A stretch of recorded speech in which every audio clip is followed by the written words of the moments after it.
Hello everyone, I'm TheFireBlades and welcome back to Crusader Kings 2, our saga playthrough.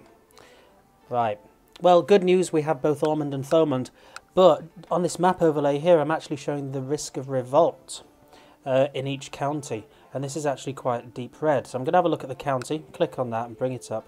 Restricted peasant access to the summer fair, that's a 5% increase, and the peasants are upset. A minus 1.5 increase after they decided to be a dick to one of my vassals. So, what I'm going to do now, bring up the, there it is, council menu, and get this guy to suppress revolts. Put him here. He's in the same place, but I've got him doing a different duty. Don't really need to train troops, because I'm not really at war. And I won't be with these guys at least for another 2 years. Now, one children like a guardian.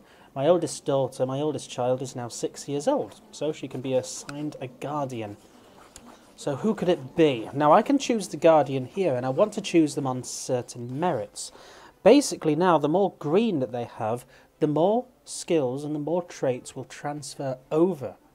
Mentors will often teach their apprentices in a certain way, depending on the mentor and their temperament, their abilities, things like that.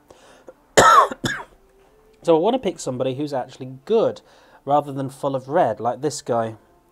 Kolub, Bishop of Killalow, who's possessed and a lunatic. I'm not trusting my 6-year-old child with him. So these are my vassals. These are the ones I can choose from. Roth, ambitious, direct leader, Lorcan, Marshal of Munster, 68. So, I'm going to do this guy. I know he doesn't like me, but this will increase his thing by 10. And at the same time, I can gift him something nice. So, I have to go back to that. There we go, Lorcan, boosh. And now he likes me. Down from minus 24 to plus 6. His plan is to get married. So let's see, who can he get married to? He's not part of my dynasty, so I'm really not interested in the spread of him. But do I want to get like a matrilineal marriage going on with somebody else? He's not... He seems to be the only surviving member of his dynasty. But what's he in charge of? Well, not only surviving member, obviously. It's got a couple of branched out down here. 3 surviving members of the O'Brien dynasty. I suppose O'Brien. But, wow, strong claim to the Duchy of Munster. Who do I want to get married to? I mean, who is he? He's a Marshal of Munster, High Almoner of Munster. He doesn't hold any territories. So he's on there to suppress revolts. He is also ambitious. Right, I'm going to hold a feast again.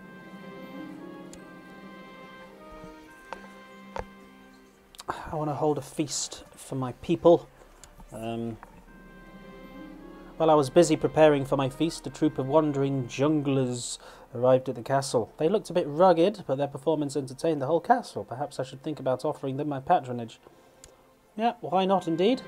Everybody was talking about the musicians, and I finally had some time off for the preparations for my feast. So I could see with my own eyes and hear with my own ears what people were talking about. The musicians were good and they were looking for a patron. Yeah, why not? And spend lavishly on food. 20 gold for 10 prestige. That's fine by me. I'm minus 1, but I am making just under 5 every month. And send out the invitations. Just going to have a look at the plot, see if I can take part in anything that isn't killing somebody. Guests have finally arrived. All is ready. The cooks have worked day and night preparing the food, and the castle has never looked lovelier. Brilliant. So nobody decided not to turn up. That's good, because every time I do, my opinion of them drops by 20, and that's a big thing. I started talking to one of my guests at the feast and found the most interesting. Hours flew by, wine bottles were emptied, other guests excused themselves and went to bed, but we kept talking until the wee hours. Mayor Ruman of Limerick. Ah, brilliant. We're close friends. Now, watch his thing. I don't know why I'm pointing, you can't see it. Watch his thing up here. These two numbers here, they'll both go to 100. Or 89, I should say. Of course, he still doesn't like me. Or I don't like him because he abandoned the commoners. Last of guests returned home and everyone agrees this year's greatest feast gained 10 prestige. So I've gained another one from spending lavishly on the food. And everybody's opinion of me increases by five for 2 years. Brilliant. And this is kind of what you do. You kind of vassal management, really. You got to keep them happy, obviously. And he likes me only just better than the Pope, which is good, because this is why you hold the feasts. You get people on your side. New important decisions, some affair. If I had more money to throw around, if I was making more profit, I'd probably invest in a bit more, but I'm not really that bothered.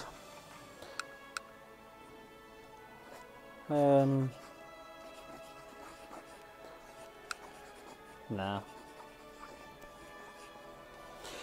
I attempted to offer vassalization just then.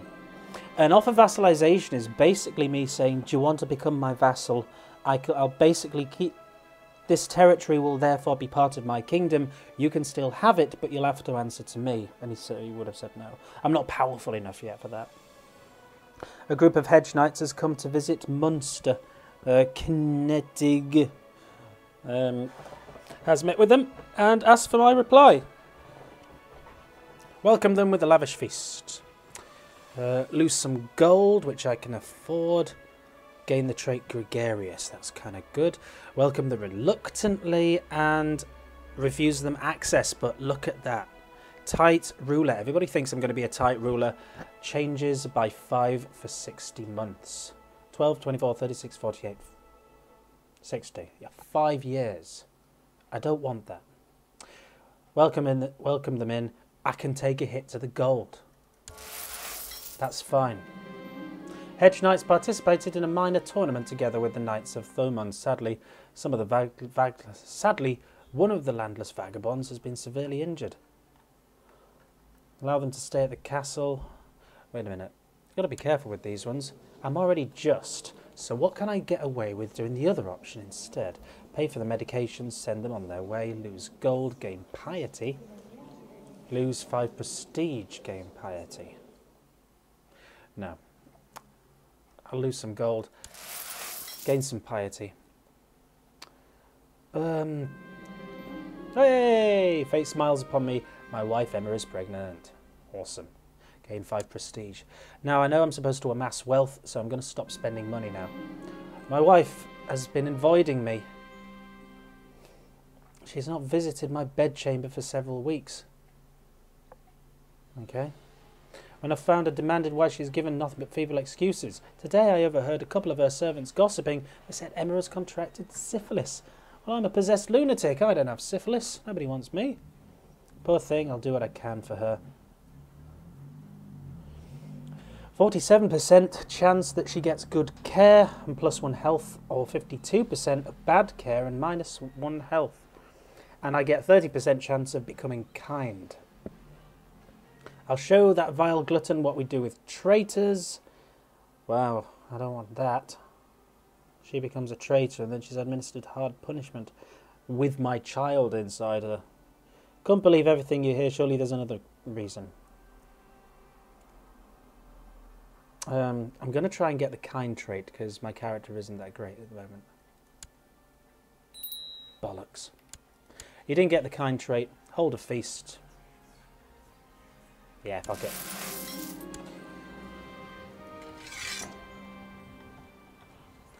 Right, I'm just going to have a look at my vassals. When I damn well can. All my vassals like me. Good. I'd like to hire you for my feast. Brilliant. No feast is complete without boar meat. Who will get the prestigious task of hunting and slaying the boars needed for the feast? I'll send out this guy. He does have a chance of being wounded. 7% of being wounded, 2% of being maimed. Therefore, he'll gain the trait severely injured. 1% chance that he dies, but he'll gain 10 prestige. And his opinion of me changes by 15 for 10 years. He's the marshal, I believe. He's the guardian of my daughter. So send him out, and he starts to like me. Spend lavishly on food. Can't afford it, but I will make that money back very shortly. I hereby invite you to. Okay. Yes, my vassal. Only -1. It's largely because of foreigner. Well, I don't like you either. Whatever, fuck you. Now, let's have a look. That. Positions. Everyone's done that. Pacts. Non-aggression pact with my wife due to France. The guests have arrived. Welcome to my feast. At this point, certain things can happen during the feast as well, which I need to make decisions. There we go. Everyone drank and were happy except Bishop Kolib, who refused more wine. This insulting gesture means that he does not appreciate my hospitality. How dare he insult me? My opinion of him changes by -15 for 10 years because he insulted me by refusing wine. Ugh. Everyone agreed how great the feast was. I had great fun, and so did everybody else. Truces are expiring. Oh! Oh! Awesome, yes. Check his dynasterial line. Yeah, he's got 3 heirs. I can't murder him.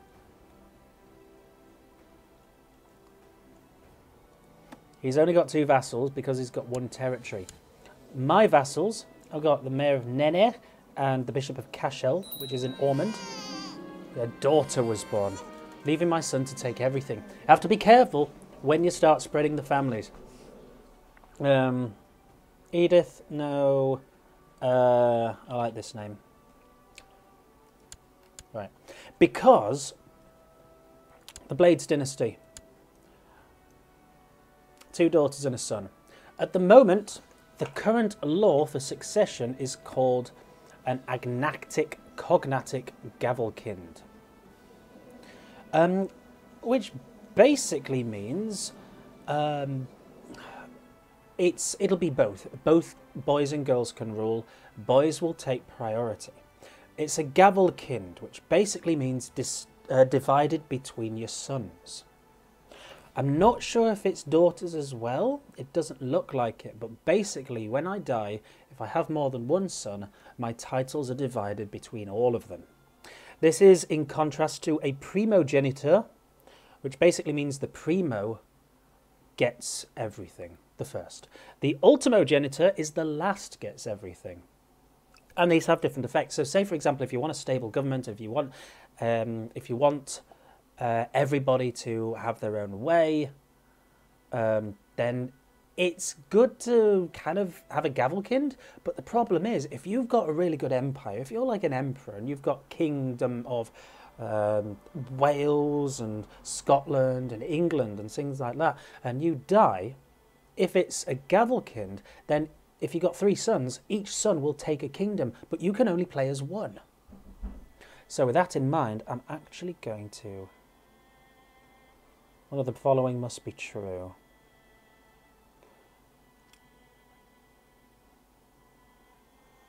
One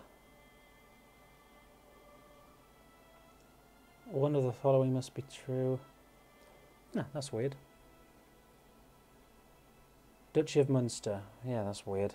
Because it says on the qualifying list, all of the conditions, one of the following must be true.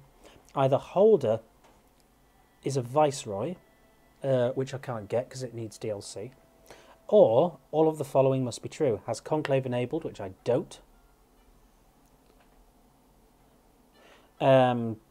I'm a holder primary title, either late feudal administration or imperial administration. But I don't have any of those selected, but apparently it still classes as a qualifier. Whatever. I've got the tick. Boosh. The oldest child of the ruler inherits all titles. Your successor will like the law, but the other members of your dynasty might slightly disapprove. Boosh. Right. Now I'm a primogeniture. This means Trev will get everything. Succession wars, well, conflicts, rebellions, revolts, they will start up if I have more than 1 son. And has this had an effect?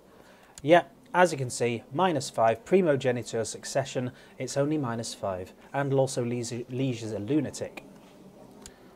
So my vassals are basically the mayors of the people I control. So we've got the mayor of Nenagh and Cashel, which is in Ormond. That's my place. Nenagh and Cashel. And we've got Killaloe and Limerick, which is in Thomond. So they're my vassals. Hold a summer fair. Yeah. Let's do that. Oh, I keep spending money. I've got to stop spending money. Right, I invited a monkey trainer to the summer fair. Shouldn't he do something? I don't want to gain the trait stressed. I'm just going to give him some money. Take my balance down to 0. I do have about 400 prestige though, which is good. Can't believe their impudence. They will regret this. That's fine. I've got my guy suppressing revolts as well.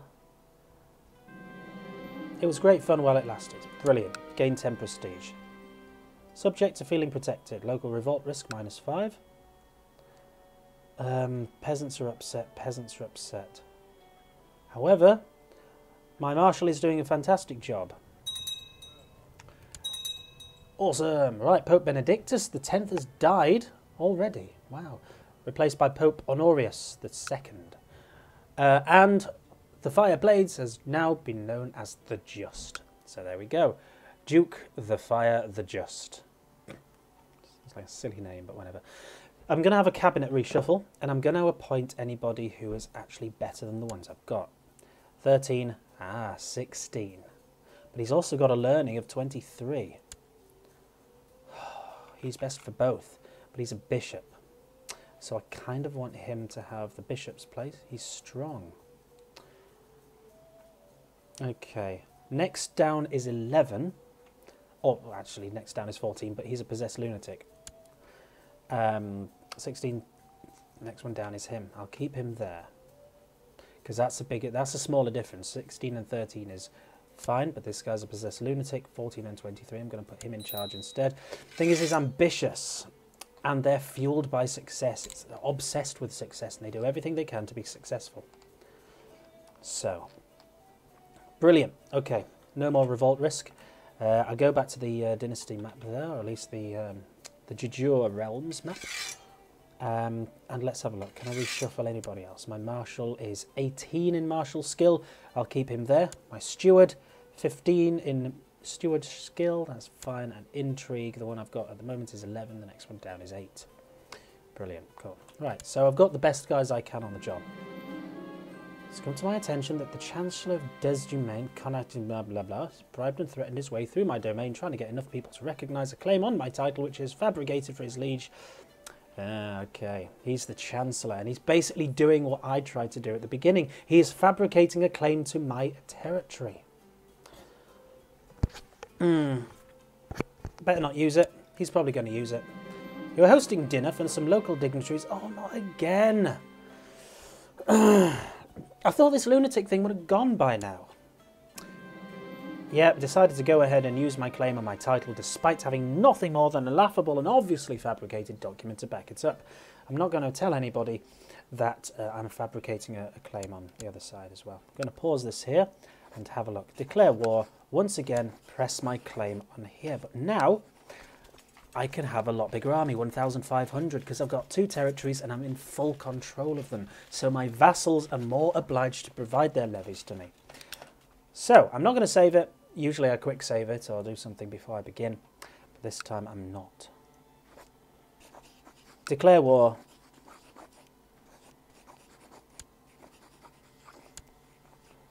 Now I can raise levies on here. Yeah, 9 and 6, 1,500. There we go, 1,498. Brilliant. Okay, they're both together. I'll get them to group up. What's the button for that again? There we go. And then put my best men in charge. Put Brian there. Darmat, damn it, there. And put that there. Need to wait until my thing increases. He's gone over to invade my place like that. And need to wait until I'm full health. And actually, I'm going to play the waiting game. Now, he is laying siege to my place. This is true. Siege of Waterford. He's 20% in already. But My figuring is that he's losing troops. I was a bit concerned about the war you currently struggle with. Therefore decided to send you a small gift. Brilliant.